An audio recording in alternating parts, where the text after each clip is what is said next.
Hey everybody, it's Julie back from Story a Day, here with your Wednesday Write on Wednesday prompt. And I wanted to do it this way to let you know what's coming up in May. This is the kind of thing I do during May. Every day I give you a prompt, you can find it on the blog, but you also get a little pep talk and a little explanation, expansion of that prompt from me. So today is Wednesday, I always put out a Write on Wednesday prompt. Today I'm giving you a formula for a short story. Now before you run away screaming, formula is not necessarily a bad thing. We know that there are rhythms to stories. There are things people expect from a story. They expect a character, they expect something to happen, they expect some sort of resolution or question at the end, whether it's answered or not. And yes, if you look back at last month's prompts, I was encouraging you not to write narrative stories, to try all kinds of weird and wacky stuff. This week, I'm giving you a formula. If you just want to sit down and write a simple narrative story, here's what I think you can start with, and this will help you start your story, get on track, stop you from losing that track, and get you to the kind of ending that you want to get to. And if this ever happens to you, sometimes it happens to me, I think I'm going to sit down and write a funny story, and I get kind of off on this tragic sidetrack, and it's not really what I wanted to write.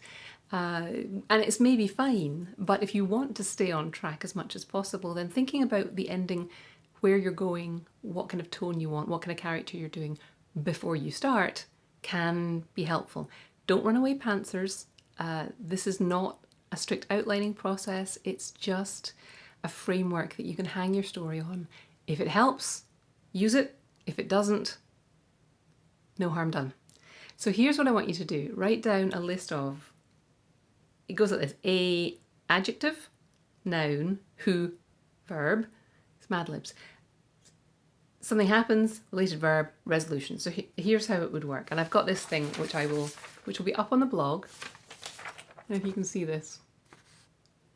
So I'll hold this up here. I'll hold this up here for a minute. I don't normally do this. But anyway, what you want to do is, one of the reasons this helps is it short circuits your inner editor, right?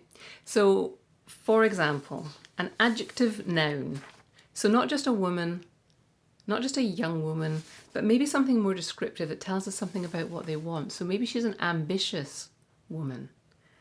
And then in the middle set of blanks, we set off what's going to happen in the story. So we start with a verb. So an ambitious woman discovers, uncovers, decides, is forced to, commits to, resists, invents. Try and come up with a verb that is intriguing, indicates some level of choice, and pop that in there. And then the final set of blanks you use to come up with something that will supply the ending. So you've got your, let's look at an example. So we might do: a dissatisfied woman uncovers something about a rival and uses that knowledge to get what she wants. It's not, or discovers that she already has everything she needs. That's not very detailed. That's not really going to help you write your story. So let's add some details. Let's think what would be fun and exciting for you to write about. If you're interested in mommy bloggers, let's say an ambitious mommy blogger. So we've changed the adjective, we've changed the noun, we haven't changed the adjective, we've changed the noun from woman to mommy blogger, who finds out her rival has been lying to her, has been lying on her blog about her status. Maybe the other blogger doesn't really have kids, maybe she's an heiress, maybe whatever she's lying about, whatever interests you. So we've got our verb and we've got the something that's happening. So now our next part is what the action that the character takes. So she uses that knowledge to, and this is where you get to decide what kind of ending you want. She can take her revenge on her rival and expose her and, benefit from that. Or she can decide to let go of her jealousy and realize she has everything she needs and she doesn't need to be jealous of this other person anyway, so who cares if she's lying about stuff on her blog. So now you've got a whole story. You've got the character, the ambitious mommy blogger.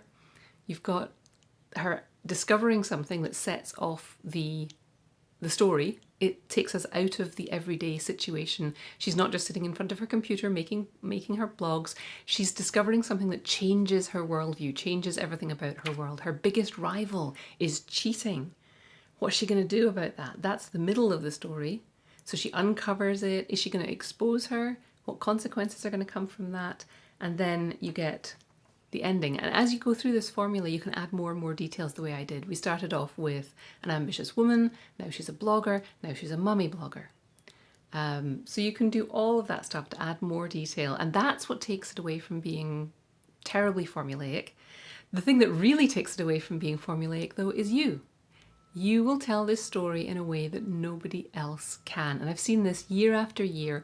I'll put all these prompts up and, hundreds of people write to the same prompt and we get hundreds of different stories. Some of them may share some elements, but they are different stories. And I've done this live in groups as well, given people 6 minutes and 3 things to write about, and the breadth of storytelling and voices and tones is as wide as the experiences of the people in the room.